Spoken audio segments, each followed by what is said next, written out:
Hello, I'm Tony, I'm Patrick. and this is Cape to the Cross Apologetics. Welcome back. We're working our way through a book that is looking at four views of ethics, and it's called Christian Ethics, Four Views, and the editor is Steve Wilkins, and we are working our way through the first view, which is virtue ethics, and Brad Kohlenberger is kind of the person who wrote this particular essay on virtue ethics. And so we've gotten to the place now where he's talking about the development of character takes time in terms of forming habits, and that's kind of where he is. He's given us a kind of a definition of what virtue ethics is all about, and it's to focus on the person as opposed to the action or the result of the action. Virtue ethics focuses on the person to help us to determine the morally right thing to do. So how do we become this virtuous person?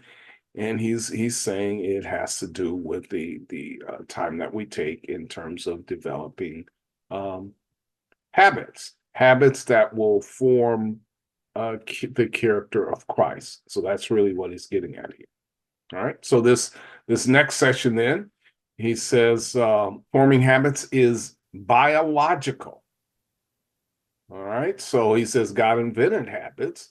Biology students can tell us that even the lowly flatworm can learn to turn right at the end of a T-shaped petri dish if it encounters a saline solution in the left, uh, well, frequently enough. So, the flatworm can learn, Yeah. right? And not, destroy himself in a saline solution.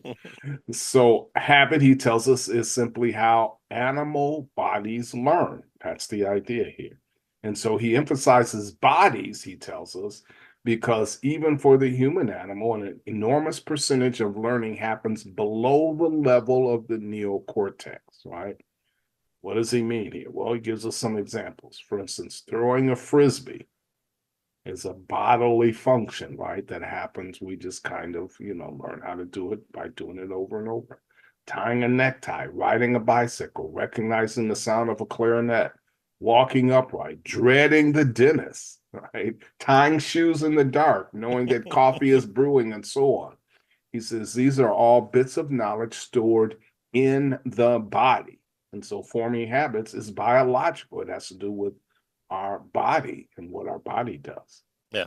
When I first moved to our house, I was walking through it at night in one of the first weeks, and I just remember thinking to myself, man, I can't wait until I'm here for a few more months when I don't have to even open my eyes to be able to walk through this place. You can kind of wake up tired without having to fully wake up and traverse, and then you have That's kids right. and you realize that you're going to step on toys, but Yeah, eventually yeah, you it know, doesn't matter. yeah, Yeah.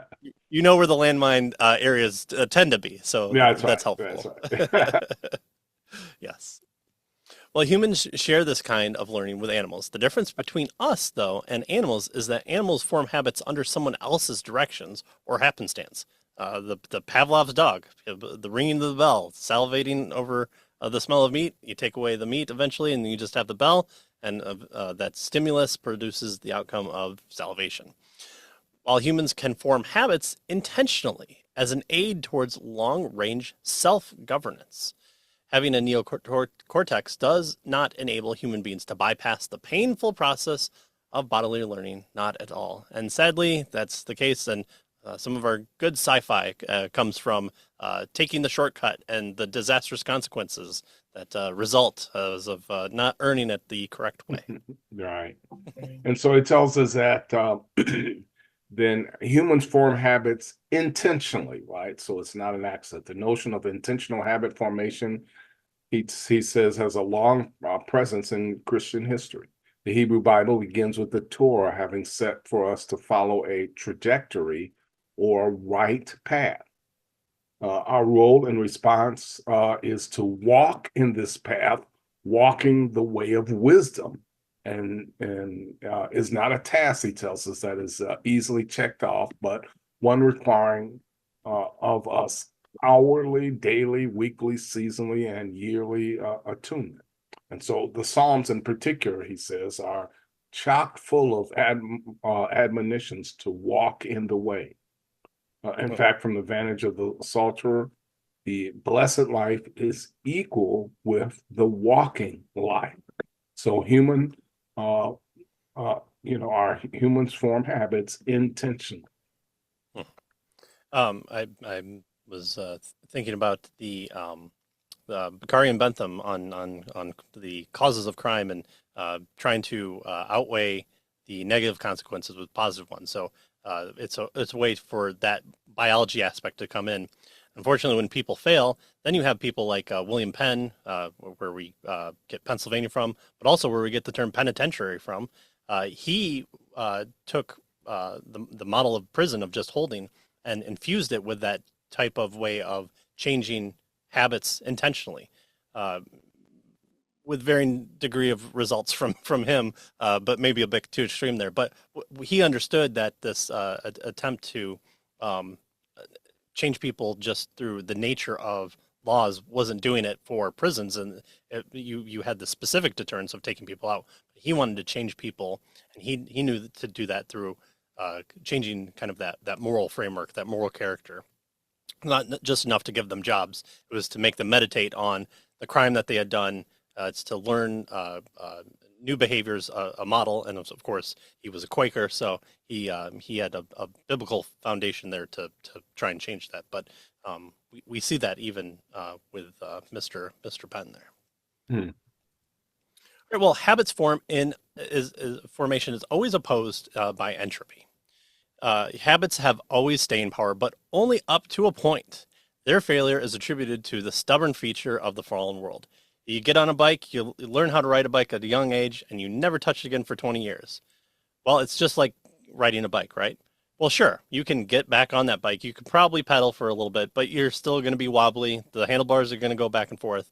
And I definitely don't know that by sheer experience, but I hear that's what happens. Yeah. And eventually it self corrects, and you have to kind of learn how to ride again. And that type of entropy, the breaking down of things, is he's saying is the product of what happens in this fallen world. As members of the physical world, human lives are subject to the same conditions that the material world is subject. Chief among these is entropy. Entropy is the tendency of things to become more random and disordered, and that's why evolution doesn't work. I mean, he doesn't say that here, but I'm Right. I'm putting that in here. There you go. Yeah. And so he says we live in an anthropic world. To a large extent, human living is a matter of coping with entropy that's around us, right? We clean the room, we repair the machine, we rewire the toy, we lubricate the engine, we tune the guitar, we reheat our cold coffee. In each instance, we are adding energy to the system to lessen or postpone the effects of entropy. And so, in our entropy coping existence, he tells us, we have an ally in the fact that systems are nested, right? He says that he stands outside the mini system of the wind up toy, for instance, and can add energy to that system by winding up the toy. The Earth as a whole is a macro system that receives a constant injection of energy from outside itself, from our sun. So without the sun, everything on Earth would have run down long, long ago. Yeah, that helps. Well, in addition to the gift of sunshine that makes the crops grow without the farmer or without the farmers knowing how, entropy is a slow enemy and can be delayed by another phenomenon of creation. Newton tells us that something in motion tends to stay in motion, but an object wants to and would stay in motion were it not for some slow drag of entropy. Physicists call this tendency momentum. Right. All right. And so now momentum is what works against entropy. And so he's going to explain this for us. He says, since human beings belong to the material world, it's not surprising to learn that there are human analogs to momentum as well as entropy. And he says what he's calling habits Mm-hmm. then are on the side of momentum. The fact that we can form habits is an enormous gift from our creator. Yeah. I always think of trains. You know, you see the the wheels spinning, at least on the older ones, and you see a lot of smoke, and you're expecting it to take right off. Again, this is before magnetism and electric rail, but it's that slow chug chug before it choo choos out, and so that building up of momentum is slow, but it's progressing. It's progressing slower, but more quicker, and eventually you're running at full speed until you stop, and then you have to add what energy back into the wheels, and then keep going from there. While entropy in the human world shows itself in the difficulties we face retaining our learning and keeping skills from going rusty. So one of the reasons why we should all homeschool our children, because then we remember all the things that we forgot that we knew back in the day. So we're learning as well. Go figure, right? boy, it's almost like that might help all of society and not just the future generations. But I digress. Entropy also affects our relationships. A close friendship that is left unattended for weeks on end will slowly cease to be a close friendship. And I think that's a pretty unanimous type of experience from all of us. But there are those friends that we do have where we can come back, 2 months, 3 months after not talking to each other for whatever reason, life or have you, and it's falling back in. Yeah. But it's kind of like riding a bike, right? You just yeah, you're right there. Yeah. But you do the small talk, and then you start talking about government conspiracy theories from there, and then you're off back to normal. Maybe that's just my friendships, but yeah. In addition to causing friction between friends, entropy also hinders human virtue formation. Obviously, it's easier to fall into a bad habit than it is to form a good one.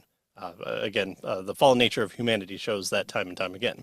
That we use different terms, fall versus form, indicates that the playing field is tipped against character development. If character is to improve, it will take a regular, repeated, and even constant injection of energy. And I do have to say, too, going back to story formation, some of the best characters that we have are always struggling against that characteristic. Join the crowd, become the bad guy, do the bad thing for the right reason, or take the easy route. And I think we tend to overall like characters that go against that and form that good character nature. And again, there's probably a reason that we enjoy those stories, is because first of all, it's harder, but also we kind of want to see ourselves in those characters. And so we also can be inspired to form our habits, even from these characters that are fictitious on a page. Right. And so he tells us that even the most stringent habits have a failure rate.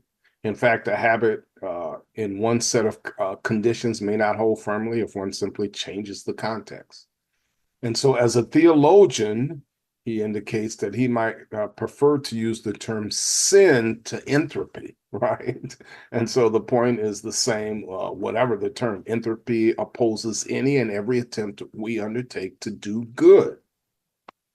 All right, but we are assisted, he tells us, by a long list of gifts. Taken together, we call these gifts God's grace. And it is grace that we can learn and form habits. It's grace that we are raised by others. We learn to call family. It's grace that we receive adequate nourishment while our newborn brains were developing. And it's grace that we were educated by teachers with sound learning, right? So all those graces, inputs to us, helps us in our formation. Mm-hmm. And a lot of those key terms that he used there should call to mind familiar Bible passages to all of us there. All right, so we've covered who is the person that we're talking about. There is a person. They're able to form habits.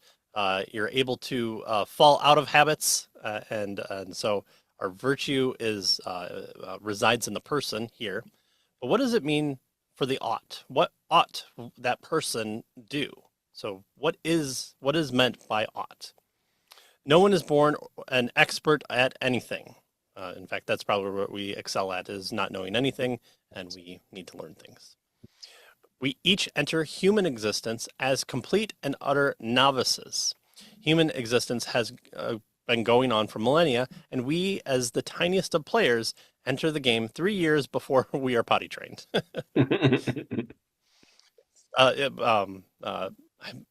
I want to say it's the Ender Saga, the aliens that he's going against. I could be wrong in this. It might be another alien movie that I'm thinking of. But they share and pass along memories to their children, and so you have the next generation not constantly having to relearn things. I Hmm. always thought that was a very interesting alien thing, because how advanced would a species be if you It's shared start on memory. step 50 instead of step one again and again and Yeah. again. Yeah. So And to a certain extent, we do that, right? But we have to learn those shared memories, yeah, right? so Through so, so reading we've and we've written education and that books. sort of thing. Yeah. Right. So Yeah. not everyone has to find DNA again. We found DNA, we write it down, we tell our friends, our family, and we teach our children about DNA, but we don't have to sit there and find the double helix again and again Right. and start from scratch. So yeah, there are benefits that we do embiggen our offspring there. Well, so how do the tiny, untutored players learn what ought means? Well, they begin in the way by learning all spoken words by hearing a term over and over with a particular context. The words home, so to speak. We learn what chair means by hearing it spoken while we are sitting on, climbing on, sliding off it, stubbing toes, and losing crayons into chairs. Later, we count, fetch, and stack chairs. So Right. we're constantly interacting with chairs. Well, can you define chair? Well, yeah, it's the thing that I do all these things with. So that's going There to you go. inform us on the ought. And so he says, in simplest terms, words are like should and ought slowly become associated with the form of life in which we are trained to act against some passions and desires, right? So we, even though we want to do this, we desire to do this, right? Our emotions are leading us to do this. It's not what we ought to do, and so we learn, right, to associate this term with a particular form of life that acts against some of our passions and desires.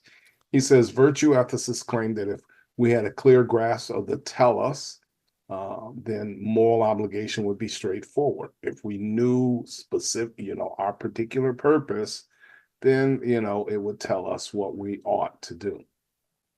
We know clearly what wristwatches are for, and therefore, we are crystal clear about how our wristwatch ought to perform. But the human tellus is not so straightforward. The untutored human being, when presented with the human tellus, cannot see in it any more clearly than his or her character allows. Fortunately, he tells us, the Savior was crucified and raised again to rescue us from, among other things, our poor moral sight. Right? Yeah. What is the chief end of man? That's right. Well, the oughts practiced. What are they? As So a he's gonna go through now a list of these various oughts, right? And the first one is practices, right? yeah.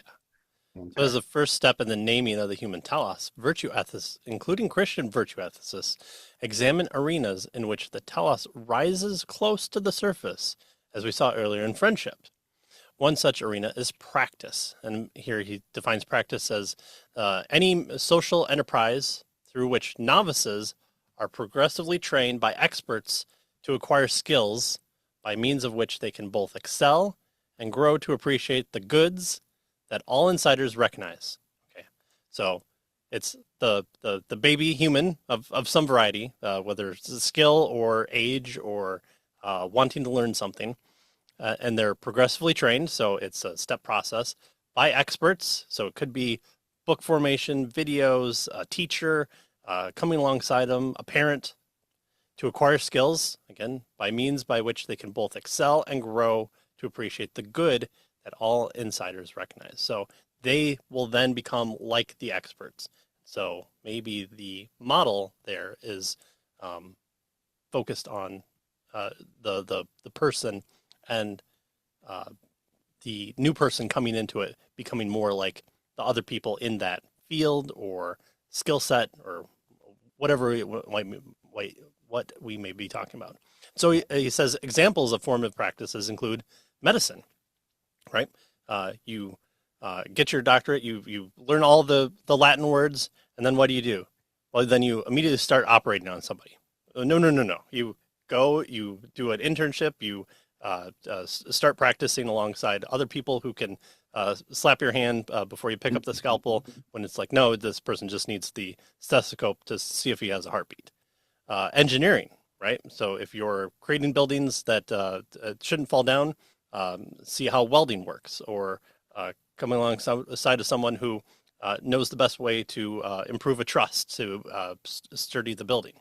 Carpentry, same thing. There's even apprenticeships there.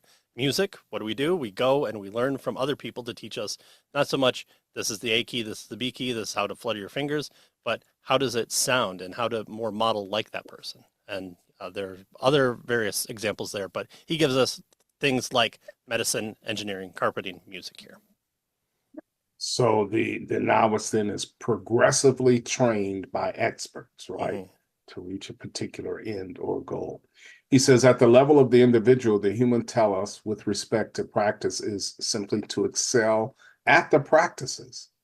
That description remains equally vague since, as we know, understanding of the standards of excellence within a practice can be only as deep as the novice has progressed in the respective training regime, right? Yeah. So it's vague because we have to grow into it as we continue to practice, and then we understand it more and more.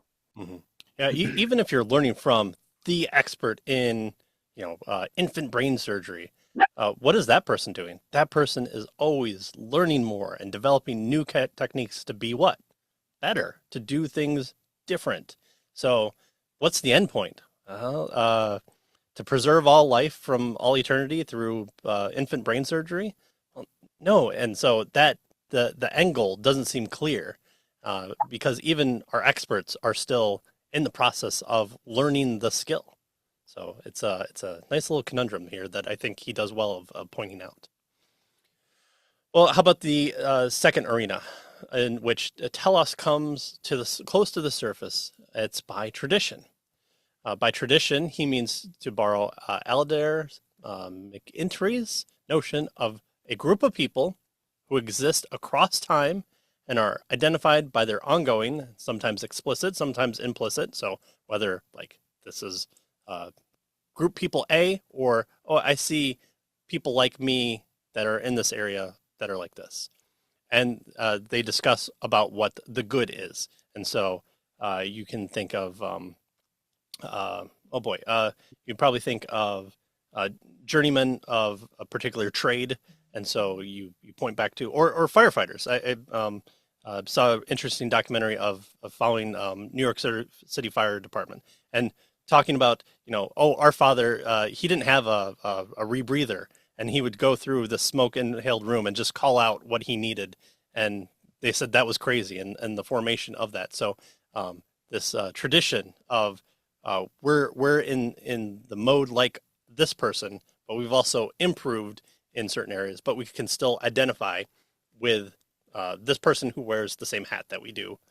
But it could also be not so much like a uniform, but just people that we can identify with in certain areas. And they could be, I too am like this poet and this author and this engineer. So they could be completely different as far as skill level in trade, but maybe in thinking process they're similar, is what he's talking about. And he references here Alistair McIntyre as Thank a you. as yeah, as an important, because of he's written an extremely important book with regard to virtue ethics, and so he's working off McIntyre's work here. Okay. Good, Paul. Good. I will try and remember McIntyre. Well, good, because I have to say that here. We might say that the Christian tradition, in McIntyre's sense. So, look, I learned from an expert in the field of how to say McIntyre, is about a particular pattern of communal living. So, this is the Christian tradition. Communal living, one denominated by the practices of witnessing, worship, works of mercy, and you don't get another W, but discipleship and spirit directed discernment, as well as the distinctive manner of executing all practices, for example, charity hospitals. So, universities, Christian universities, were formed in the Christian tradition. The science exploration was formed in the Christian tradition. Now, a lot of those things, including even hospitals, have taken off their Methodist, Catholic, Baptist names for the purposes of appealing to modern audiences. But uh, the tradition still holds even with them. So witnesses, the practice of witness, worship, works of mercy, discipleship, and spirit dedicated discernment. Okay, so he's working our way through these arts, and we've seen now the arts of practice and the arts of tradition. Finally, he gets here to the arts of narrative. He says the third arena, just as nuanced and involved as practice and tradition, is narrative.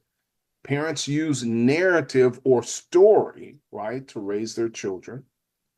He tells us to think of Honest Abe or the Good Samaritan and so on, because human beings live in story shaped lives. Wow. So my life is story shaped. Go figure, right?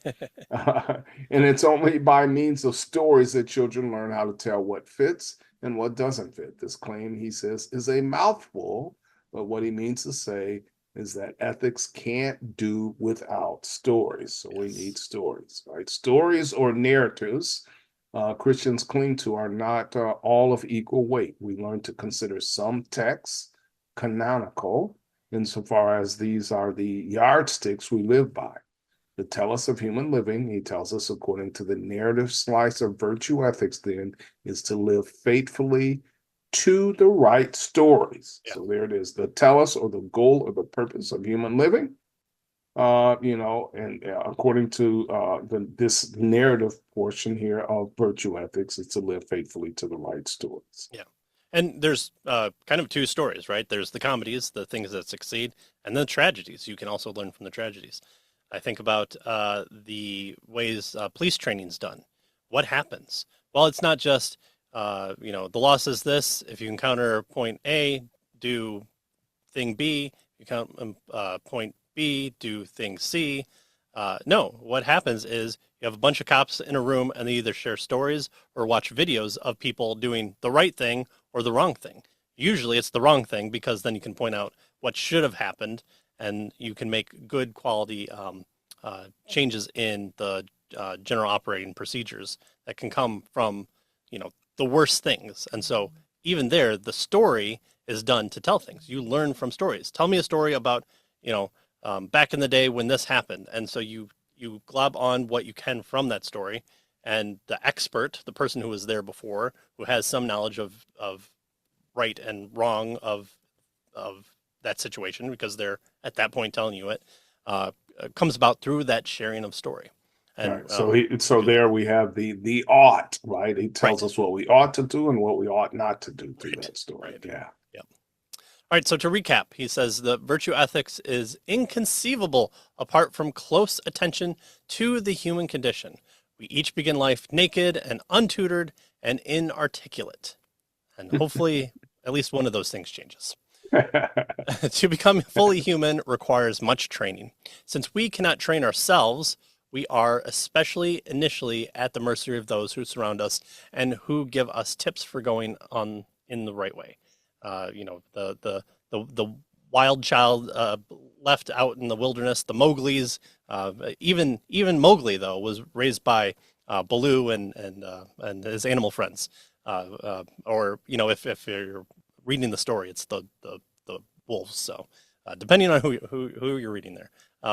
But the wild children never kind of, if they do exist, form proper language or proper social skills or anything much above just being able to be cared for, and sometimes even not well.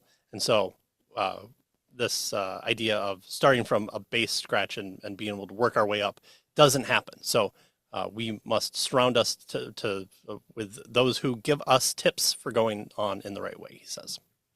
And if all goes well, we get to a jump start into the habit formation process.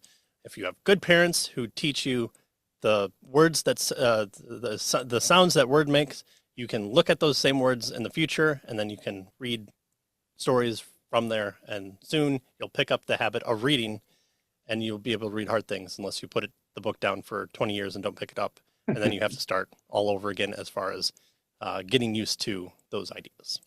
So whether we form right habits, aka virtues, right habits for him is virtues, is uncertain since our entire community is battered by a world that is entropic on both the material and societal level.